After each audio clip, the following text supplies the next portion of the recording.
아침 여러분, 다크한 나이트메어 출발합니다. 승민은 오래된 배관 점검을 위해 병원 근처 지하로 내려갔어요. 공기는 눅눅하고 새비린내가 섞여 있었죠.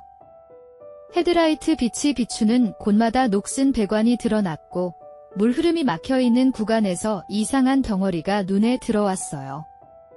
처음엔 단순한 침전물이라 생각했지만 가까이 다가가자 진득하게 굳은 피처럼 보였어요.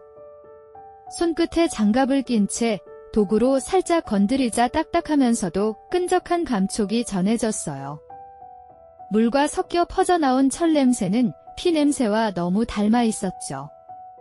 순간 승민의 머릿속을 스친 건 병원 근처니까 의료 폐기물일 수도 있다는 합리화였어요.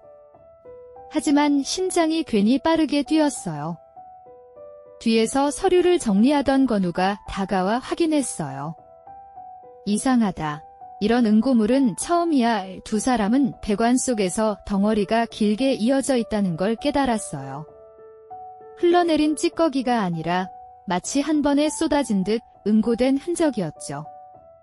그 안쪽으로 어두운 통로가 깊게 이어져 있었어요. 승민은 내시경 카메라를 집어넣었어요.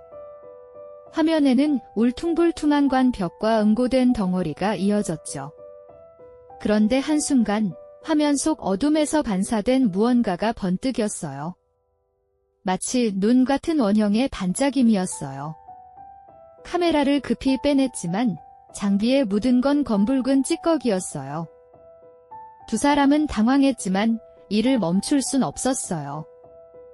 승민은 다시 도구를 집어넣으며 중얼거렸어요. 혹시 범죄 흔적인 거 아니야? 건우는 고개를 저었지만 얼굴이 굳었어요. 같은 구간에서 다른 동료들도 비슷한 걸 봤다는 소문이 떠올랐거든요. 그 좁은 공간에서 두 사람은 점점 압박감을 느꼈어요.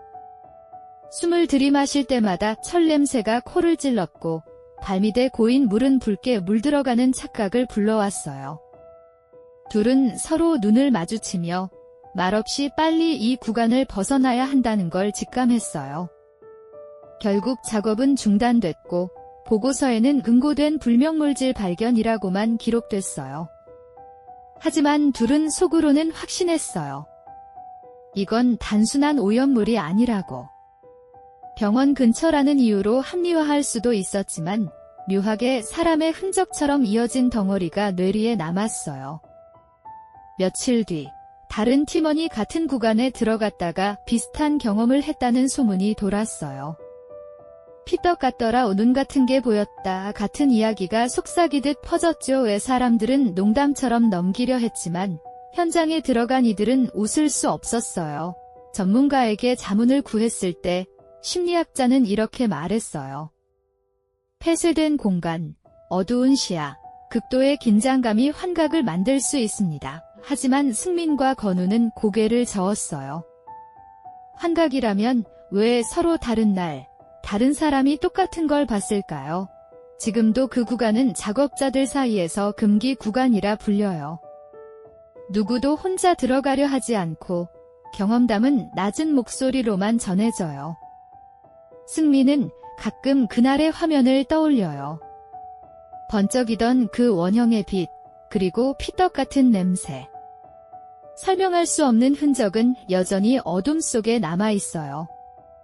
오늘의 다크한 나이트메어는 여기까지입니다. 끝까지 청취해주셔서 감사합니다. 구독과 좋아요로 힘을 보태주시면 큰 응원이 될 거예요.